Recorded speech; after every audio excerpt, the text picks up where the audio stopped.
Hey everyone, excited to be back for this week's edition of Frequently Asked Questions for Commercial Real Estate. In today's video, what I want to do is talk about a terminology that's quite utilized, in particular if you're a developer or you're starting to work with developers on project, and that is what exactly is adaptive reuse. So in today's video, we're going to explain exactly what adaptive reuse is, and then we'll explain some of the pros and cons and maybe some of the things to consider prior to taking on an adaptive reuse project. Now, before we dive into this video, I would greatly appreciate it if you could like and subscribe to this channel.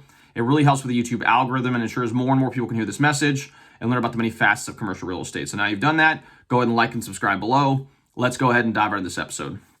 All right, so the question is, what exactly is adaptive reuse? Well, adaptive reuse is the process of repurposing an existing structure to essentially become a new use. You'll see this a lot in cities where there are historical districts where they may have some really cool older buildings that are converted into a new use. Just as an example, here in Louisville, Kentucky, we have various sectors of the city that are historic, and close to downtown, we have something called Whiskey Row, and you'll see a lot of these older row buildings that may have been used as residences or older office buildings that have now been converted into restaurants, distilleries, and bars.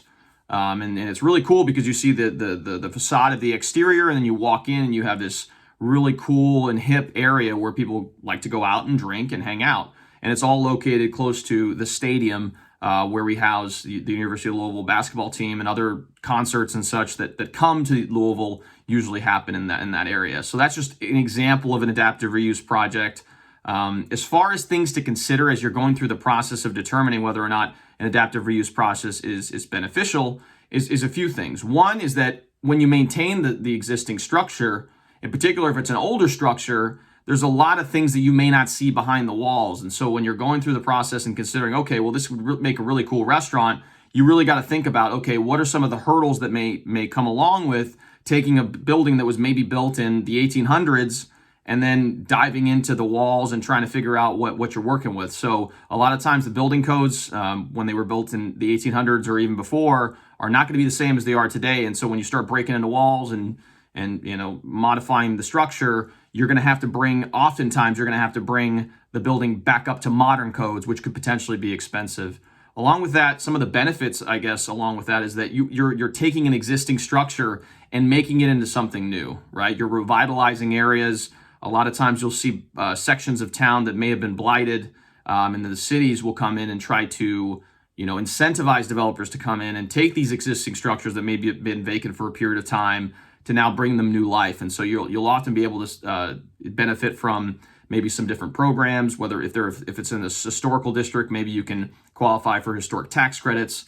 Like I said, the city may have resources available for developers as far as tax credits or tax abatements in order to encourage development in a particular area. And so as you're looking through these projects, you need to understand those metrics. And finally, one of the things that I always encourage people to consider is the zoning of a particular property as well, because that's going to impact what you can and can't use on site. And that doesn't mean to say that if you see a property that's phenomenal and you really want to take advantage of it, but the zoning isn't right, that you can't rezone it to something new. But that is also another hurdle you need to consider prior to diving into the project itself. So as far as adaptive reuse is concerned, it's taking an existing structure and turning it into something new. That may be an old office building that you now convert into a mixed-use project. Maybe there's a restaurant or retail at the bottom and now apartments on top. You see a lot of these warehouses around the country that are being converted into like breweries and mixed-use developments. So really anything that you could take an existing structure and convert it into something new. As far as things to consider as you're going through the process, talk to your local government officials and other agencies to see if there's any incentives for people that are looking to do these types of adaptive reuse projects. And then when it comes to actually taking it on, speak with several contractors, architects, engineers, people who have experience in these projects so you get an understanding of what the timeline looks like, and also the cost, because the cost is likely going to be more in many instances than it would be just do a ground up construction, because once you start getting in the walls and trying to figure out what's going on with the project, you may end up spending a little bit more.